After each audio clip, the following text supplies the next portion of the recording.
నా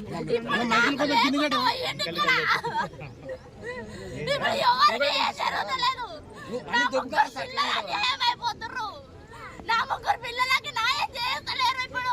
ఇప్పుడు ఇంతమంది మీడియాలో వచ్చారు, ఇంతమంది అందరూ పాటలు పాడుకుంటా ఎన్నో చప్పట్లు కొట్టుకుంటా నా భర్తను తీసుకుపోతారు.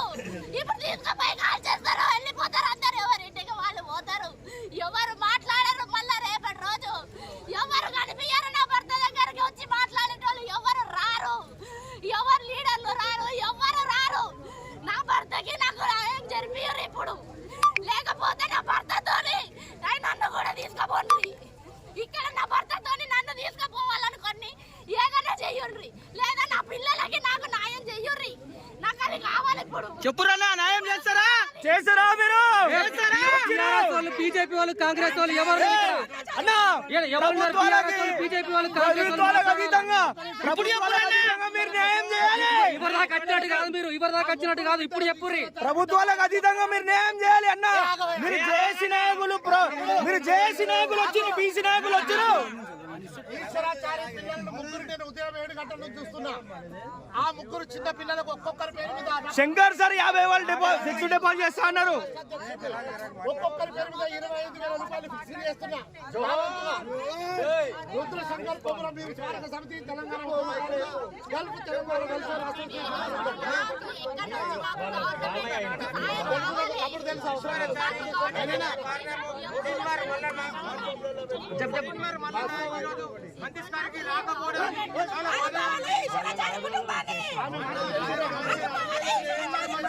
ఆదుకోవాలి, ఆదుకోవాలి, ఆదుకోవాలి, ఆదుకోవాలి, ఆదుకోవాలి, ఆదుకోవాలి.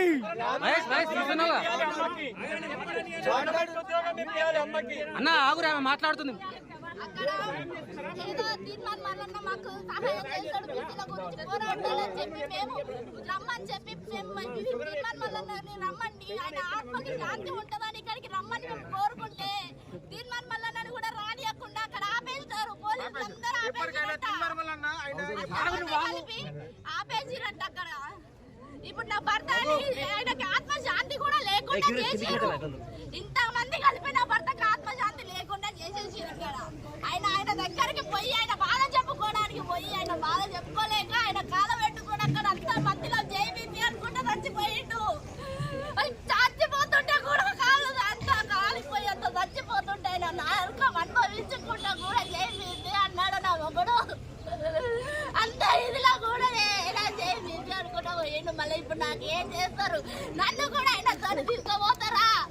నా పిల్లలకి ఏమన్నా న్యాయం చేస్తారా? చెయ్యండి. లేకపోతే నన్ను కూడా ఆయనతోనే తీసుకోండి. ఎందుకంటే నేను ఆయన లేదా 5 నిమిషాలు బతకలేను దాన్ని. ఇప్పుడు ఎన్ని సంవత్సరాలు ఎట్లా బతకాలి? నా పిల్లల్ని ఎట్లా పోషించుకోవాలి? నేను నా పిల్లల్ని చూసుకొని ఎట్లా బతకాలి? నాకు ఏ ఆధారం లేదు. మా అమ్మ చచ్చిపోయి 3 నెలలు అవుతుంది.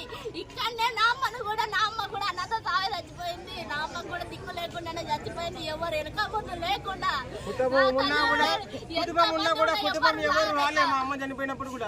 ఎవ్వరు లేడు చావు చనిపోయింది.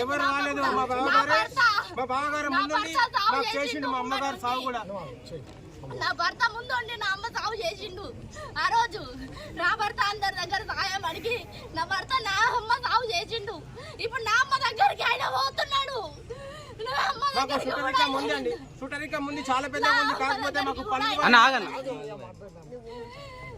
దగ్గరికి కూడా ఆయన పోతున్నాడు. అయ్యా మీకు దండాలు చేస్తా, నా పిల్లలకి దారి చూపెట్టుండ్రి అంతే. నేను ఏది అడుగుతలేను, నా పిల్లలకి దారి కావాలి. ఇప్పుడు ఎంతమంది ఎవరు ఎక్కడి నుంచి దిగొచ్చి ఏం చేస్తారో చెయ్యండ్రి, లేదా నా భర్తతో నన్ను కూడా తీసుకోండి. నానంతా ప్రభుత్వానికి కోరుకుంటున్నా. ఇప్పుడు నాకు అదే కావాలి. మినిస్టర్లు దిగొస్తారా, ఎమ్మెల్యేలు దిగొస్తారా, ఎంపీలు దిగొస్తారా, ఎవరు రేవంత్ రెడ్డి దిగొస్తాడా, కమిషనర్ల నుంచి ఎక్కడి నుంచి కేసీఆర్లు ఎవరెవరు దిగొస్తారో తెలియదు. ఎంత పెద్ద పెద్ద రాష్ట్రాలు ఉన్నాయో, ఎక్కడెక్కడ ఏమేమి ఉందో నాకు తెలియదు అయ్యా. నేను ఏం చదువుకున్న దాన్ని కాదు, నేనేమి చేసిన దాన్ని కాదు. నా భర్త నాకు అన్ని ఇట్లా చూపిస్తుండే ఫోన్లలో, అవి చూస్తుండేదాన్ని అంతే. నేను అవి చూసుకుంటే నేను ఇది చేసిన వాళ్ళు ఎవ్వరు మనకి తర్వాత ఏ సహాయాలు చేయరు. ఎంతమందిలో చూపించిండు ఇట్లా, ఇగో చూడు పాపం వాళ్ళ కుటుంబాలు ఎట్లా అయిపోతున్నాయి అన్న భర్త నాకు అన్ని చూపిస్తుండే ఫోన్లలో, అన్ని వీడియోలు చూపిస్తుండే. ఉంటుండే, నాతో ప్రేమగా ఉంటుండే. కానీ ఇప్పుడు నాకు లేకుండా పోతే నేను ఎంత చచ్చిపోవాలి? నేను రోజు రోజు గడియ గడియకి నా ప్రాణం ఎక్కడ పోవాలి? ఆయనతో నేను ఎక్కడ పోవాలి? ఆయన లేని బతుకు నేను ఎట్లా బతకాలి ఇప్పుడు? నాకు ఇప్పుడు న్యాయం చేయాలి.